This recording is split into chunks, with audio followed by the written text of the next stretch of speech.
Share बाजार में तो बाहर लौटती हुई दिख रही है, कच्चे तेल के दाम कम हो रहे हैं। और इधर एक और खुशखबरी कह सकते हैं कि आप डबल बोनांजा भारत के लिए कि रुपया पिछले हफ्ते में, इस हफ्ते में रुपए का जो कारोबार हुआ है, रुपया वर्सेस डॉलर मानिए सीधे सीधे, क्योंकि वहीं से तुलना होती है, तो ये पिछले लगभग 2.5 साल में बेस्ट परफॉर्मिंग वीक रहा है रुपए के लिए। और भारतीय रुपया जनवरी 2023 के बाद किसी एक हफ्ते में इतना नहीं चढ़ा है जितना चढ़ के वो इस हफ्ते बंद हुआ है। और इसकी वजह से, अब इसकी वजह तो बाद में आते हैं, इसकी वजह क्या है? तो इसकी वजह सबसे पहले ईरान इसराइल वॉर जो है वो उसका एक तरह से कूल ऑफ हो रहा है, ठंडी पड़ रही है। अमेरिका ने भी हमला किया और उसके बाद अमेरिका की तरफ से भी ठंडक है। तो ऐसे में जो सेफ हेवन करेंसी मानी जाती है डॉलर, उसका उत्साह बढ़ा हुआ था कि भाई डॉलर के दाम बढ़ रहे थे, रुपया या बाकी सारी करेंसीज कमजोर हो रही थी, तो उसमें डॉलर ठंडा पड़ा है। और डॉलर ठंडा होने का सीधा असर है कि रुपया मजबूत हो रहा है। और साथ में एक चिंता खड़ी हो रही है उधर कि फेडरल रिजर्व कितने समय तक, यानी अमेरिका का केंद्रीय बैंक कितने समय तक इंडिपेंडेंट बना रहेगा और कब तक वो डॉलर को दबाव से बचाता रहेगा या बचाने में कामयाब होता रहेगा, ये चिंता बढ़ रही है। और यही वजह है कि डॉलर पर अब दबाव बढ़ रहा है और कच्चा तेल सस्ता हो गया है। कच्चा तेल सस्ता होने का एक लाभ सीधे सीधे भारत को होता है, क्योंकि भारत कच्चे तेल का बहुत बड़ा इंपोर्टर है। हम अपनी जरूरत का 80% तेल इंपोर्ट करते हैं और हर बार कच्चे तेल का दाम बढ़ने का मतलब होता है भारत की विदेशी मुद्रा भंडार में से मोटी रकम बाहर जाना। तो यहां दाम कम हुआ है, जो डर था वो खत्म हुआ है, एक अच्छी खुशखबरी। दूसरा, जो खरीदना है वो डॉलर में खरीदेंगे।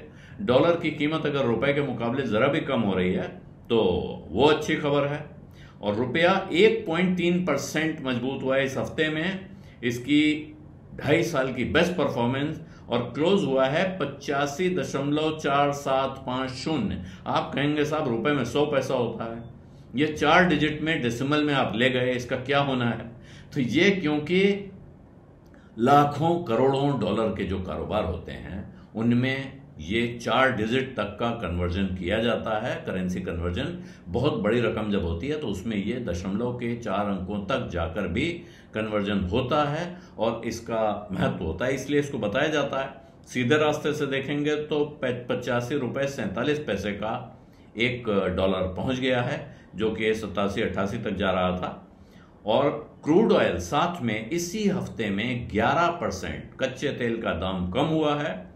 ईरान और इसराइल के बीच में युद्ध विराम का जो ऐलान आया उसके बाद, वो युद्ध विराम किसने कराया, कैसे कराया, अलग कहानी है, लेकिन 12 दिन तक उनके बीच में युद्ध चला। और इस 12 दिन लगातार दुनिया की सांसें अटकी हुई थी कि कहीं ये युद्ध बड़ा ना हो जाए। लोग तो इसके बारे में तरह तरह की अटकलें भी लगा रहे थे और कहानियां भी कह रहे थे, लेकिन अमेरिका भी कूद पड़ा था लड़ाई में। उसके बाद और चिंताएं हो रही थी। फिर ईरान ने अमेरिका के जो दूसरे देशों में बेसेस हैं उन पर भी अटैक किया।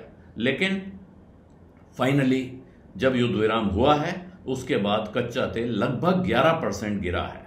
और इस बीच डॉलर इंडेक्स 1.5% गिरा है, क्योंकि जो इन्वेस्टर्स हैं वो अब खास चिंतित नहीं रह गए हैं। हालांकि अमेरिका की सेंट्रल बैंक के स्वायत्तता में या उसकी जो मजबूती है उसमें एक क्षय होगा, इरोजन होगा, ये चिंता है। लेकिन इसकी वजह से उन्होंने दबाव बनाया और ये अमेरिकन डॉलर जो है वो, जिसका इंडेक्स 1.5% गिरा है, डॉलर पिछले 3 साल में अपने लोएस्ट लेवल पे जाके पहुंच गया है। ये चिंता का असर हो रहा है। और विद्वानों का कहना यह है कि ये जो सेल ऑफ है डॉलर का, इसका सबसे बड़ा कारण, एक सबसे बड़ा नहीं भी कहें, एक बहुत बड़ा कारण है कि इस वक्त वॉशिंगटन यानी कि अमेरिका की जो सरकार है, डोनाल्ड ट्रंप की जो सरकार है, ये बहुत ही अनप्रेडिक्टेबल है। कब क्या करेंगे कहा नहीं जा सकता, आप हिसाब नहीं लगा सकते हैं, सोच नहीं सकते हैं। तो कोई स्थायित्व पॉलिसी में नहीं दिख रहा है और ये बड़ी चिंता होती है खास तौर पर फाइनेंशियल मार्केट्स के लिए। अगर उनको इस बात का डर हो जाए कि कब कौन सी नीति बदल जाएगी, कब सरकार किस करवट बैठ जाएगी, कब यह सरकार क्या करेगी, और इसी के साथ अमेरिकन सेंट्रल बैंक यानी फेडरल रिजर्व की आजादी को लेकर जो चिंताएं हैं वो बढ़ रही हैं और उनका भी असर डॉलर के इस कारोबार में दिखाई पड़ रहा है। और हालांकि इस वक्त रुपया बढ़ा है, अभी भी गुंजाइश है रुपए के बढ़ने की, क्योंकि रुपया जब उसके दूसरे साथियों को देखिए, एशियन करेंसीज को देखें, तो बाकी एशियन करेंसीज के मुकाबले रुपए में अभी भी उतनी तेजी नहीं आई है जितनी बाकी में आ चुकी है। जबकि 2025 के पूरे इस साल में डॉलर में लगातार कमजोरी दिख रही है, डॉलर में, और इसके बाद और कमजोरी आ गई है। इसके साथ अगर इसके बरक्स देखें आमने सामने रख के, तो रुपया कंपैरेटिवली उतना मजबूत नहीं हुआ है। जबकि आप दूसरी तरफ देखें तो खासतौर पे जो कोरियन वॉन है और चाइनीज युआन है, ये लगभग 2% और 9%, चाइनीज युआन 9% की तेजी दिखा चुका है इस साल में, जबकि कोरियन युआन ने 2% की दिखाई है। रुपए में जैसा मैंने बताया अभी 1.3% का गेन दिखा है, तो ये कोई बड़ा भारी गेन नहीं है, लेकिन फिर भी आप कह सकते हैं बड़ा भारी नहीं है। जिन लोगों को दशमलव की 4 डिजिट तक जाकर, दशमलव के 4 अंकों तक जाकर रुपए और डॉलर का हिसाब लगाना होता है, उनके लिए 1.3%, आप कल्पना कीजिए कितना होगा, हिसाब जोड़िए तो समझ में आ जाएगा कि उनको क्यों अच्छा लग रहा है, उनके लिए क्यों बड़ी खुशखबरी है। और ये 2.5 साल में सबसे जबरदस्त परफॉर्मेंस है। तो अगर ये 1.3 की बजाय इसको 2%, 2.5%, 3% या चाइनीज युआन की तरह 9% की तरफ जाते हुए देखेंगे, तो फिर उस पूरे बाजार में, उस पूरे कारोबार पे क्या असर होगा, यह कल्पना भी आसानी से की जा सकती है। तो बैंकर्स और जो दूसरे एनालिस्ट हैं इस कारोबार पर नजर रखने वाले, उनका अभी ये कहना है कि हालांकि ऐसा लगता है कि अभी कुछ समय तक रुपए की कमजोरी, कंपैरेटिव कमजोरी या अंडर परफॉर्मेंस कहेंगे, कमजोरी तो नहीं है, मजबूती है, डॉलर के मुकाबले मजबूत हुआ है, लेकिन एशियन करेंसीज के मुकाबले देखें तो अंडर परफॉर्मेंस है, उनके मुकाबले उतना तेज नहीं हुआ है जितने वो तेज हुए हैं। और ये परिस्थिति हो सकता है कि कुछ समय तक चलेगी।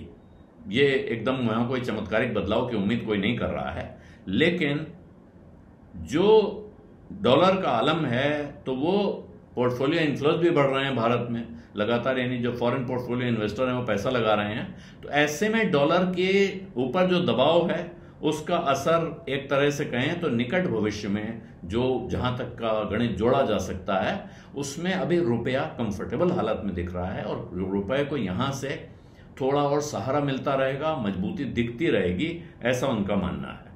आप अगर फॉरेन इन्वेस्टर्स की बात कर रहे हैं तो फॉरेन इन्वेस्टर्स भारत के सरकारी बॉन्ड्स में पिछले कुछ सेशंस में बायर हो गए, फिर से उन्होंने जबरदस्त खरीदारी की है।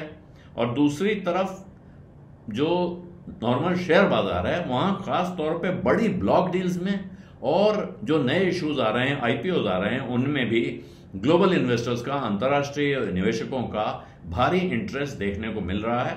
और आज का दिन खास तौर पे सेकेंड हाफ में अगर देखेंगे तो अमेरिका का पर्सनल कंजम्पशन एक्सपेंडिचर का डेटा आने वाला है। पर्सनल कंजम्पशन एक्सपेंडिचर का इन्फ्लेशन, यानी कि जो आम आदमी के इस्तेमाल की चीजें होती हैं, लोग अपने इस्तेमाल के लिए जो चीजें खरीदते हैं, उनकी महंगाई कैसी रही, वो डेटा जब आएगा, और साथ में फेड पॉलिसी की तरफ से, फेड के जो पॉलिसी मेकर्स हैं उनकी तरफ से कमेंट्स आ रहे हैं, तो ऐसे में इस वक्त अब उम्मीद लगाई जा रही है, अटकलें लगाई जा रही हैं कि फेडरल बैंक का अब क्या रवैया रहने वाला है ब्याज दरों को लेके।